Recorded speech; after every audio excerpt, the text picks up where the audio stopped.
तो इस बीच ब्रेक के बाद हम लौट आए हैं और साथ ही निकुंज सर भी आपको स्टूडियो में अब हमारे साथ बातचीत करते हुए देखेंगे। निकुंज सर, पहले तो बहुत शुक्रिया टाइम निकालने के लिए।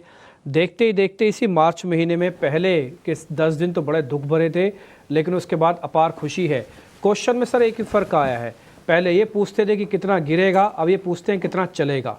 मेरा भी क्वेश्चन यही है, वो दिन तो गए कि हम ये पूछेंगे कितना गिरेगा, अब ये दिन आगे हैं कि कितना चलेगा। आप सर बता दीजिए कितना चलेगा।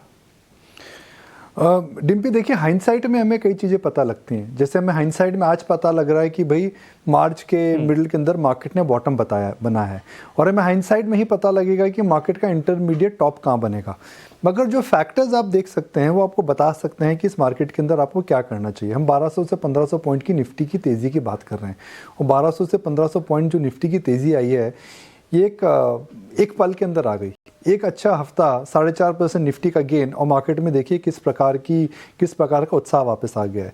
तो मार्केट का जो मनोबल टूटा था, इस समय मार्केट का मनोबल ठीक हो गया है। जो सहमा सा मार्केट था, इस समय मार्केट के अंदर desire to buy and curiosity to ask questions has come back. मगर मार्केट के अंदर पार्टिसिपेशन अभी मुझे देखने को नहीं मिल रहा है। इस मार्केट में दो चीज़ें हो सकती हैं। एक, कई मिड कैप स्टॉक्स के अंदर जहाँ के अंदर हमने देखा था गिरावट आई है, वहाँ पर उछाल के अंदर सप्लाई आएगी। मुझे लगता है मिड एंड स्मॉल कैप्स में ज़रूर होगा ये। दूसरा, मुझे नहीं लगता है कि इस मार्केट के अंदर अभी अगले कुछ दिनों के लिए आपको कुछ खतरे की बड़ी घंटी लगती है। नेट पोजीशन अभी भी मार्केट में शॉर्ट है। मुझे नहीं लगता कि ये 2 तारीख से पहले कोई फॉरेन इंस्टीट्यूशनल इन्वेस्टर बहुत बड़ी शॉर्ट पोजीशंस रखने वाला है। 2 अप्रैल को ट्रम्प साहब टैरिफ लगाएंगे, हमें पता लग जाएगा, स्पष्टीकरण आ जाएगा कि टैरिफ किस तरीके से जाएंगे, क्योंकि ट्रम्प साहब एक अनप्रिडिक्टेबल हैं। टिम्पी, वो 1 अप्रैल को ट्वीट मार सकते हैं जिसमें लिखा रहेगा नो टैरिफ्स आर कमिंग। 1 अप्रैल की रात को दोबारा एक ट्वीट आ सकती है जिसमें लिखा रहेगा अप्रैल फुल बनाया। तो मुझे पता नहीं टिम्पी क्या आने वाला है, क्योंकि मुझे पता नहीं क्या आने वाला है। मार्केट के अंदर भी कोई भी फंड मैनेजर इतना बड़ा ओपनिंग पोजीशन नहीं लेगा, तो मुझे लगता है कि शॉर्ट कवरिंग जारी रहेगी। तीसरी बात आती है इस मार्केट के अंदर जो हम देख रहे हैं mid and small cap stocks में। Mid and small cap stocks के अंदर मुझे लगता है कि कुछ स्टॉक्स के अंदर जो पुराने बुल मार्केट के हीरो थे, पीएसयूज हो गए, रेलवेज हो गए, कुछ डिफेंस स्टॉक्स हो गए, पीएसयू बैंक्स हो गई, वहाँ पर सेल द राइज होने वाला है। मार्केट के अंदर हम जब उछाल आता देखेंगे तो मुझे लगता है जो पुराने स्टक ट्रेड्स हैं वो इन 2 या 3 क्षेत्र के अंदर वापस आ सकते हैं नीचे की तरफ। देखो सर, बात आपने बिल्कुल ठीक को सारे फैक्चुअल डाटा भी गिनवाए। लास्ट टाइम भी आप यही बात बोल रहे थे कि देखिए बहुत अच्छी चीज़ें आ रही, बट मार्केट इसको डिस्काउंट नहीं कर रहा। आपने इन्फ्लेशन का नंबर बताया, आपने उस समय एसआईपी के बारे में जिक्र किया, आपने कहा कि भले हम ठीक है 5% की ग्रोथ है, बट भी फिर भी वर्ल्ड में सबसे बढ़ने वाले ग्रोथ हैं। ये सारे पॉइंट मेरे को अभी भी याद है। मेरा जो सेकंड क्वेश्चन है वो थोड़ा दूसरा है। मैं सेकंड क्वेश्चन आपसे ये पता करना चाहता हूँ, जिस तरह का फॉल हमने रिसेंटली देखा है, इस तरह का बड़ा फॉल इस कैलेंडर ईयर में 2025 में आने के चांसेस तो अब आपको नहीं लगते? कंडीशन अप्लाइड है कि हाँ कुछ भी हो जाए वो एक अलग मामला है, बड़ा कुछ हो जाए तो। अदरवाइज आपको ऐसा तो नहीं लगता कि जिस तरह का बड़ा फॉल हमने देखा 12-12, 15% टूटा, ऐसे वापस होगा मार्केट में? डिम्पी, आप 15 साल की अगर मार्केट की हिस्ट्री निकालेंगे तो हर 2 साल के अंदर एक 10 से 15% का फॉल आता है, और 10 साल पीछे जाने की जरूरत भी नहीं है, 4 साल ही पीछे चलते हैं। और मैं कोविड के फॉल को हटा देता हूँ। अगर आप देखिए मार्केट के अंदर 2021 के बाद 3 बार ऐसे फॉल आए हैं। हमने देखा दिसंबर जनवरी में एक फॉल आया था, हमने देखा था कि एक फॉल 2023 में आया था, और 2022 में आया था जब यूक्रेन और रशिया का झगड़ा हुआ था। तो इसी मार्केट के अंदर 10% के से ज़्यादा 3 बार बड़े फॉल आ चुके हैं। तो मार्केट हर 2 साल के अंदर 10 से 15% करेक्ट करता है। पर जो चीज़ें होती हैं डिम्पी, वो मैं थोड़ा स्ट्रेच करूँगा इस आर्ग्यूमेंट को। जब मार्केट में अंदर 15% का फॉल आता है, 25 से 30% का फॉल आता है, तो मार्केट के अंदर लीडरशिप एकदम नई आ जाती है, और मार्केट की जो पुरानी लीडरशिप है वो बिखर सी जाती है। तो मार्केट की रिकवरी में आप देखिए कोई भी रेलवे स्टॉक्स की बात नहीं कर रहा है, कोई भी पुराने अंटू पंटू पीएसयू स्टॉक्स की बात नहीं कर रहा है। कई मिड कैप स्टॉक्स हैं जो इतनी बुरी तरीके से गिरे हैं, उनके अंदर लीडरशिप हमें देखने को नहीं मिल रही है। आप देखिए ऑटोज़ के अंदर सिलेक्टिव लीडरशिप इस समय देखने को मिल रही है। आईटी जो लीडर था एकदम बुरी तरह से गिर चुका है, कोई आईटी के बारे में बात ही नहीं कर रहा है। मेटल्स नई लीडरशिप उसके अंदर आई है, बैंक्स के अंदर नई लीडरशिप इस समय हमें देखने को मिल रही है। तो मार्केट के अंदर इस फॉल के बाद मुझे लगता है कि शॉर्ट टर्म के अंदर लीडरशिप ज़रूर बदलेगी। दूसरी बात है डिम्पी, जो हम पता नहीं हम बात क्यों नहीं कर रहे हैं इसकी, मैं अभी बात कर रहा था दूसरे चैनल पे, कि पिछले हफ्ते एक बड़ा अनोखा सा पैटर्न आया है। करेंसी ऊपर गई है, तो अब इस साल के लिए करेंसी पॉजिटिव में आपकी सोचिए इस साल के लिए भैया करेंसी पॉजिटिव में आ गई है। दूसरी, आपके यील्ड्स में हमने देखा काफ़ी तेज़ी आई थी, और तीसरी थी मार्केट। तो equity market, currency market, bond market, तीनों ने आपको पिछला उनके लिए एक अच्छा हफ्ता रहा। तो जब टिपिकली इस प्रकार की चीज़ें होती हैं तो फॉरेन इन्वेस्टर्स बेचते नहीं हैं। अगर वो नहीं बेचेंगे तो मार्केट के अंदर कहाँ पर नई लीडरशिप आ रही है, मुझे लगता है आपको उस पर फोकस करना चाहिए। तो मार्केट के अंदर नए स्टॉक्स 52 वीक हाई कहाँ बन रहे हैं, मार्केट्स के अंदर कौन से स्टॉक्स हैं जो है वॉल्यूम्स पर जा रहे हैं, मार्केट के अंदर ऐसे कौन से थीम्स हैं जो आने वाले समय में और बड़े हो सकते हैं। तो मुझे लग रहा है कि अगर आप उस बात पर ज़्यादा सोचें कि हम अपॉर्चुनिटी कहाँ पर ढूंढ सकते हैं, कहाँ पर लीडरशिप है, कहाँ पर इस समय हमें ऑप्शंस मिल रही हैं ट्रेडिंग के, और कहाँ पर मोमेंटम पकड़ सकते हैं, I think that would be a better exercise rather than worrying about market कितना गिरेगा, मार्केट का फेयर वैल्यू क्या है, मार्केट के अंदर ट्रम्प साहब क्या बोलेंगे। इस मार्केट के अंदर क्लियर ट्रेंड है, मार्केट बॉटम हो चुके हैं, नई लीडरशिप आई है, हमें उसी पर नज़र रखनी चाहिए। Sir good afternoon. आपने कोविड का जिक्र किया, हमने कुछ डेटा भी निकाले हैं कि कोविड लॉकडाउन से लेकर अब तक 5 साल में कौन से शेयर ज़्यादा चले हैं। Adani Enterprises, BL, Trent, MNM, Tata motor, Hindalco जैसे कुछ नाम हैं जहां पर परसेंटेज के जो गेन्स हैं स्क्रीन पर हैं। एक आखिरी सवाल आपसे ये होगा सर कि आप सेक्टर पिकिंग में बड़े माहिर हैं। सेक्टर्स आप जो कह रहे हैं कि नहीं नए लीडर्स उभर के आएंगे, आपके हिसाब से वो लीडर्स कौन से होंगे? और दूसरी चीज़, हमारे जो मैक्रो जितने अब स्ट्रांग दिख रहे हैं, एक रेसिप्रोकल टैरिफ को लेकर छोटी सी चिंता है, क्या हमारे मैक्रो उस पर भारी पड़ेंगे? अब वो तनाव बाजार के लिए बिल्कुल नहीं होगा आगे।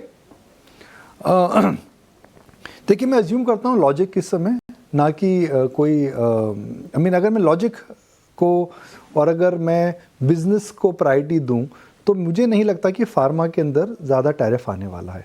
तो फार्मा के अंदर एक ट्रेड मुझे लगता है यहाँ से ट्रेड तक रहेगी। By the rumour cell the news. काफ़ी रूमर चल रहा है कि फार्मा में टैरिफ आएगा, मगर मैं बता देता हूँ टैरिफ फार्मा में मुझे नहीं लगता है क्यों आएगा। फार्मा की जो अमेरिका में हेल्थ केयर कॉस्ट है वो 7% से हर साल बढ़ रही है। अमेरिका की जीडीपी 3% पे हर साल बढ़ रही है। अमेरिका की जो हेल्थ केयर कॉस्ट थी 1980s में करीब $150 पर पर्सन थी, वो $15,000 पर पर्सन है। अगर America pharma companies, Indian pharma companies में टैरिफ बढ़ाता है तो उसका नुकसान क्या होगा? यूएस के अंदर 90% drugs which are sold are generic, जो कॉपी कैट ड्रग्स जिससे हम बोलते हैं, और उसके अंदर करीब 40 से 50% हिस्सा भारतीय ड्रग्स कंपनी का है। तो अगर टैरिफ बढ़ाए जाएंगे तो जाहिर सी बात है सन फार्मा, ऑरविंदो, लुपिन, सिप्ला जो कंपनीज यूएस में एक्सपोर्ट करती हैं वो यहाँ पे दाम बढ़ा देंगी। अगर दाम बढ़ा देंगी तो अल्टीमेटली उसकी भरपाई अमेरिका की इंश्योरेंस कंपनीज को करनी पड़ेगी, उसकी भरपाई अमेरिका के कंज्यूमर्स को करनी पड़ेगी, और उसका सीधा असर पड़ेगा यूएस की अर्थव्यवस्था के ऊपर। तो मुझे नहीं लगता कि टैरिफ बढ़ा करके यूएस अपने आप को विजयी घोषित कर सकता है, बिकॉज आप अपने ही पैर पर मार रहे हैं दाम बढ़ा करके, बिकॉज वहाँ पर इन्फ्लेशन की चिंता है। तो मुझे लगता है कि इस मार्केट के अंदर अगले 15-20 दिन के अंदर एक फार्मा के अंदर ट्रेड है, बिकॉज टैरिफ तो नहीं आने वाले हैं। तो एक वो टैरिफ का थीम रहेगा। दूसरा थीम इस मार्केट में बनेगा जी कि इस समय जो नई लीडरशिप आ रही है, मुझे लग रहा है कि नई लीडरशिप इस समय जो मार्केट में आ रही है वो बैंक्स में अच्छी खासी दिख रही है। बैंक्स के अंदर ICICI बैंक 52 वीक हाई पर आ चुका है, मगर कुछ ऐसे बहुत सारे मिड टियर बैंक्स हैं अभिषेक डिम्पी जो 52 वीक के आसपास भी नहीं है। मिसाल के तौर पे CUB हो गया, फेडरल बैंक हो गया, अगर आप देखें IDFC बैंक है, जिनकी बैलेंस शीट्स में MFI स्ट्रेस आ चुका है, जिनकी 2 क्वार्टर की बैलेंस शीट क्लीन हो चुकी है, और क्योंकि लीडर्स 52 वीक हाई पे आ चुके हैं, मुझे लगता है कि इनके अंदर भी थोड़ा बहुत उछाल देखने को मिल सकता है। क्रूड नीचे है और क्रूड नीचे ही रहेगा, तो क्रूड से भी रिलेटेड जितने भी थीम्स हैं जहाँ पर ग्रोथ भी ज़्यादा है और जहाँ पर क्रूड का असर भी ज़्यादा है और करेंसी स्टेबल है, उस पर देखिए एविएशन हो गया, ऑयल डेरिवेटिव्स हो गए, स्पेसिफिक केमिकल कंपनीज हो गई, उसमें मुझे तेज़ी दिखती है। पावर का कंजम्पशन का डेटा अभी मैं देख रहा था थोड़े सुबह पावर के अंदर मार्च के जो डेटा पॉइंट्स आए हैं, हाई बेस के ऊपर भी 6-7% की ग्रोथ है। गर्मी और आने वाली है, हमें पता है that we are in for tough monsoon. आप वोल्टास का स्टॉक निकाल के देखें, प्रोड्यूसर्स ऑफ फायर करें वोल्टास का स्टॉक 52 वीक लो से वोल्टास का स्टॉक कितना ऊपर बढ़ा है देखें जी, देखते हैं साहब, एक बार 1 मिनट देख लेते हैं जी, होल्ड करिए, स्क्रीन पर आ जाएगा अभी, ये देखिए, नहीं जी 52 वीक हाई से देखें, ये आप आज का ग्राफ दिखा रहे हैं, दिखा दीजिए 1 मिनट। अब आप देखिए डिम्पी अभिषेक को 52 वीक लो से स्टॉक 25% के आसपास, डिम्पी कितना बढ़ गया देखो भैया जरा, 52 वीक लो से वोल्टास करीब 35-40%। देखिए हमारे सामने एक स्टॉक 35% नीचे से बढ़ गया, हम बात नहीं कर रहे हैं। वोल्टास एक सिंपल एक आइडिया है कि भाई एयर कंडीशनिंग करता है, गर्मी पड़ेगी, AC ज़्यादा बिकेंगे, मगर एसी को चलाने के लिए बिजली चाहिए, बिजली को चलाने के लिए आपको चाहिए पावर यूटिलिटीज़, पावर यूटिलिटीज़ को कोयला चाहिए, कोयला और कोयला के चलाने के लिए आपको टरबाइन चाहिए, टरबाइन के लिए आपको मशीनरी चाहिए, मशीनरी का आपको केपेक्स करना पड़ेगा। तो एक पूरा चेन की अगर आप बात करें तो मुझे लग रहा है कि पावर रिलेटेड थीम जो है, क्योंकि गर्मी ज़्यादा पड़ेगी, पावर डिमांड आएगी, पीपीए ज़्यादा साइन होंगे, एयर कंडीशनर्स, मेरे को लगता है कि पूरा का पूरा जो थीम है वह एक इंटरेस्टिंग थीम है। आपको अवॉइड क्या करना चाहिए, एक मैं आइडिया देता हूँ आपको। मैं सुबह सोच रहा था, मैं कंपटीशन आजकल देख रहा हूँ कि कहाँ पे कंपटीशन आ रहा है, तो एक आइडिया मैं आपको देता हूँ कि हमारे व्यूअर्स को कैसे सोचना चाहिए। वरुण बेवरेजेस है, अब वरुण बेवरेजेस हिंदुस्तान में पेप्सी की बॉटलिंग करता है, ट्रॉपिकाना प्रोडक्ट्स बनाता है और बेचता है, मार्केटिंग भी करता है। अब कोक कैंपा का जो मार्केट शेयर है वो 10% हो चुका है कुछ स्टेट्स के अंदर। तो हालांकि गर्मी आने वाली है, गर्मी से पहले हम अक्सर वरुण बेवरेजेस का स्टॉक ऊपर जाते देखते हैं, मगर मुझे लग रहा है कि इस समय वरुण बेवरेजेस जैसे स्टॉक में गर्मी के आने के बावजूद भी नहीं डालना चाहिए, बिकॉज कैंपा कोला जो रिलायंस का ब्रांड है उसका मार्केट शेयर 10% हो चुका है। कोला मार्केट के अंदर 2 ब्रांड्स होते थे, पेप्सी और कोक, अब तीसरा ब्रांड आ चुका है जिसका 10% कुछ शहरों में मार्केट शेयर हो चुका है। तो मुझे लगता है कि जहाँ पे कंपटीशन आ रहा है उसको अवॉइड करें। पॉलीकैब, केईआई, जिसके अंदर बिरला ग्रुप आ रहा है, अडानी ग्रुप आ रहा है, वरुण बेवरेजेस बिकॉज रिलायंस उसमें आ चुका है, टाइटन के अंदर आप देखें तो वहाँ पे कंपटीशन आ रहा है। तो उन कैटेगरीज को अवॉइड करें जहाँ पर एक्सटर्नल कंपटीशन, इंटरनल कंपटीशन काफ़ी ज़्यादा आ रहा है। पैटर्न एनालिसिस सर, कौन से सेक्टर में आपको बुलिश होना है, क्या रीजन है और कहां से दूर रहना है, बिल्कुल रीजनिंग के साथ आपको डिकोड करके दिया है निकुंज सर। निकुंज सर बहुत शुक्रिया आपका, कल फिर से मुलाकात होगी आपसे इसी समय, लेकिन